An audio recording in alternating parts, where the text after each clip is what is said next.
જય શ્રી કૃષ્ણ, જય સીતારામ, હર હર મહાદેવ, સંધ્યા ટાણા અને સીતારામ બધાને. જો અત્યારે સંધ્યા ટાણું થઈ ગયું છે, દીવાબત્તી ટાણું, અને 2 દિવસથી આપણે બ્લોક નથી ઉતર્યા કારણ કે ઘરના માલિક બીમાર પડ્યા છે. એટલે એને જો ઊભા થવાની શક્તિ નહોતી, અને 2 દિવસ થયા એમને ખાટલે ને ખાટલે હતા કારણ કે શરદી, તાવ અને સતત માથું બહુ દુખતું હતું.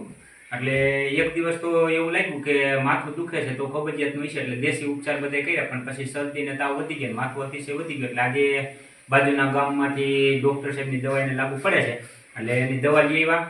અને વાયરસ છે એમ કીધું કે વાયરસને હિસાબે થઈ ગયું છે, એટલે વાયરસની શરદી ને તાવ છે ને સતત માથું એનું જ દુખતું હતું. એટલે બપોરે એક ભાગ પી લીધો.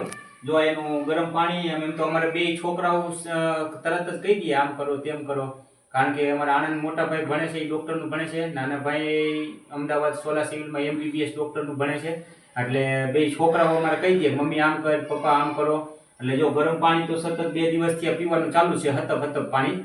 અને આજે જો દવાઈ લઈ આવ્યા એની, અને દવાઈથી મેળ આવી ગયો ને સતત ગરમ પાણી પીવાનું જોર રાખ્યું એટલે એમાં મેળ આવી ગયું.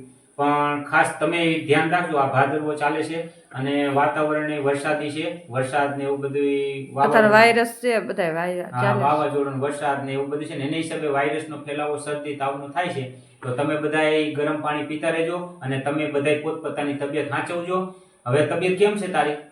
બસ સારું જ છે પણ આમ કાંઈ વાંધો નથી, પણ આમ તબિયત બહુ બગડી ગઈ છે. ડૉક્ટર એમ કીધું વાયરસની હિસાબે થઈ ગયું છે, આમ તો સારું થઈ જશે, કાંઈ વાંધો તો નહીં આવે, પણ વાતાવરણના હિસાબે કદાચ હશે. વાતાવરણ એટલે વાયરસ છે, શરદી તાવનો. ગામમાં ડૉક્ટરે તો એમ જ કીધું આમ કાંઈ તકલીફ નથી, વાયરસ છે એટલે થઈ ગયું છે, દવા પીશો એટલે સારું થઈ જશે. અને અમારા ગામમાં ઘરે ઘરે અત્યારે હા, અત્યારે બધું વાતાવરણ જેવું છે ને, એમાં જો અત્યારે ભાદરવાના વરસાદે એવા, આ તો ચાલુ વરસાદે દવા લેવા જવું પડ્યું, કાંઈ લાવ ગાડી લઈને ચાલુ વરસાદે દવા લેવા ગયા, કેમ કે માથું જેટલું સતત દુખાવો થતો હતો. અને 2 દિવસથી ઊભા થવાની તેવડી શરીર આખું કરતર કરતું હતું. સતત માથું દુખ્યા જ રાખતું હતું, આમ ફાટતું તો ખબર નહીં શું થતું હતું. પછી કીધું હવે તો દવા લેવા જાવી, એમ તો સરકારી દવા લીધી, કાંઈ લાવ દેશી ઉપચાર કર્યા, સરકારી દવા લીધી, પણ એનાથી કાંઈ ફેર ન પડ્યો, એટલે કીધું હવે પ્રાઇવેટ દવા લેવી પડશે. મોટા છોકરાને સવારે ફોન આવ્યો કે હવે મમ્મી આજ દવા તું લઈ આવજે, એટલે આજ જો સવારે દવા લેવા ગયા ને દવાઈથી મેળ આવી ગઈ. જો દવા પીતા આ શરીર કેવા થઈ ગયા, જો પ્રાઇવેટ દવા પીને તો જ સારું થાય, કાંઈ લાવ સરકારીથી હોમ કેર આવી જાય, પણ સરકારીથી જટ સારું ન થાય. હા, એટલે જો આપણે એમરજન્સી પ્રાઇવેટ દવા લઈને તો તરત સારું થઈ જાય, આપણે એમ થાય મટી જાય, પણ અત્યારે શરીર એવા થઈ ગયા ને એટલે પ્રાઇવેટ દવા આપણે લેવી જ પડે, નકર સારું ન થાય. અને તમે બધા વાયરસમાં છોકરાઓની, હા, ડોક્ટરે એમ કીધું છે કે અત્યારે બધે વાયરસ ફેલાય, એટલે તમને લોકોને કોઈને થાય ને તો તાત્કાલિક પ્રાઇવેટ દવા લઈ લેજો, કેમ કે વાયરસ જ એવા હાલે છે, તરત માથા જ પકડે. હા, માથા પકડે, તરત માથું પકડી લેશે, લગભગ મોસ્ટ ઓફ બધાને માથા જ પકડે. કાંઈ ના, આમાં 3 દિવસથી ખાટલો થઈ રહ્યો તો પરમ દિવસની વાત, અને આજ 5 વાગ્યા પછી થોડું સારું છે, એટલે આજ ખાટલો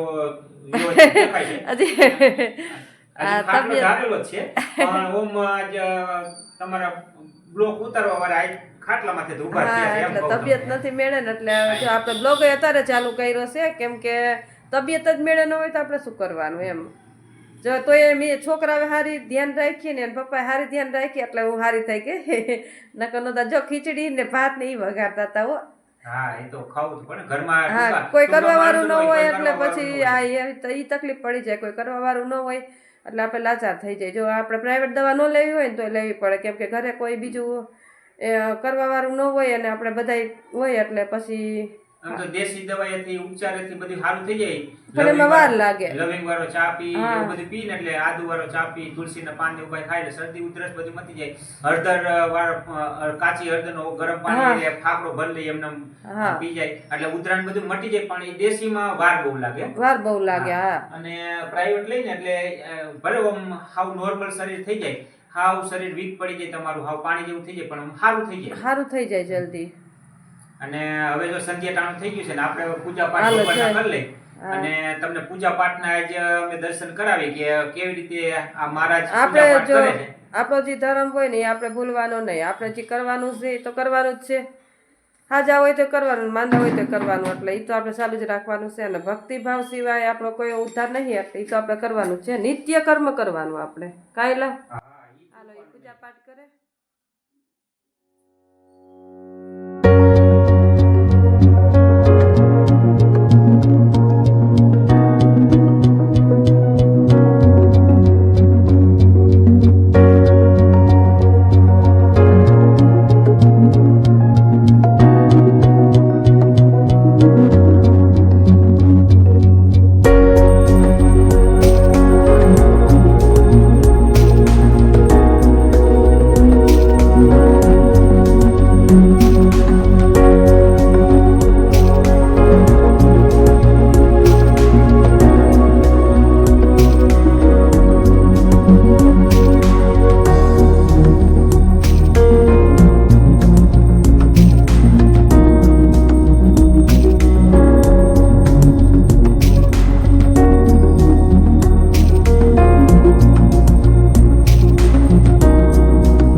ચાલો ઘરે પૂજા પાઠ કરી નાખ્યા, સંધ્યા ટાણાને બધા પૂજા પાઠ થઈ ગયા. હવે આપણે જઈશું રામજી મંદિરે. રામજી મંદિરે રામચંદ્ર ભગવાનનું મંદિર છે. રામ લક્ષ્મણ જાનકી જય બોલવાની માનકી. એટલે આપણે રામચંદ્ર ભગવાનનો ચોરો છે, રામજી મંદિર છે, અહીંયા પૂજા કરવા જાય છે. આપણે આ ગામના પૂજારી છે, એટલે હવે અહીંયા જાય છે પૂજા કરવા માટે. તો કાલે તમારા નવા બ્લોકની અંદર પાછા હાજર થઈ ગયા છે તમારા બ્લોકર, એટલે કાલથી એ વિડીયો ઉતારશે. અત્યારે હવે વિડીયો આપણે અહીંયા એન્ડ કરીશું. આ તો તમને જાણ કરવા માટે કે અમે હાજા માંદા થઈ ગયા હતા, એટલે આપણે થોડોક વિડીયો ઉતાર્યો. બાકી 2 દિવસથી વિડીયો ઉતારવાનું બંધ જ છે. એટલે હાલો હવે સવારે તમે નવા બ્લોકમાં એની સાથે મળજો. હવે અત્યારે બધાને જય સીતારામ, હર હર મહાદેવ, જય શ્રી કૃષ્ણ.